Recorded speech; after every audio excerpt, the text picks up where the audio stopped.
నాకు ఒక ముక్కు ప్రాబ్లం ఉందండి. నాకు every morning I sneeze like 30 times. So పొద్దున నాకేమైనా టుడే గుడ్ స్కిన్ డే అని పోయి ఐస్లో ఇట్లా మొహం పెట్టాను అనుకో, అయిపోయాయి. ఇంకా డైలాగ్ మధ్యలో ఏంటి నువ్వు ఇలా అంటే, అవునా చాలా. సో శ్రీలీలకు ఉన్నది కామన్ కోల్డ్ మాత్రం కాదు, దీన్ని అలర్జిక్ రైనైటిస్ అంటారు. ఈ అలర్జిక్ రైనైటిస్ ఎందుకు వస్తుందంటే మన ఇమ్యూన్ సిస్టమ్ కొన్ని పర్టికులర్ అలర్జెన్స్కి ఓవర్గా రియాక్ట్ అవ్వడం వల్ల వస్తుంది.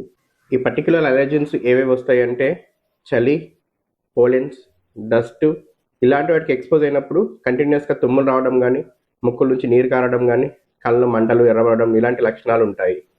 దీనికి ట్రీట్మెంట్ వచ్చేసి చాలా మటుకు యాంటీహిస్టమిన్స్ యూజ్ చేసుకుంటే సరిపోతుంది. కొంతమందిలో అగ్రెసివ్గా ఉన్న వాళ్ళలో మాత్రము ఇమ్యూనో మాడ్యులేషన్ చేయాల్సి వస్తుంది. ఇంకా ఇలా అలర్జిక్ రైనైటిస్ గురించి ఏమైనా డౌట్స్ ఉంటే నన్ను కన్సల్ట్ అవ్వండి. శ్రీ అమృత హాస్పిటల్, మెట్పల్లి.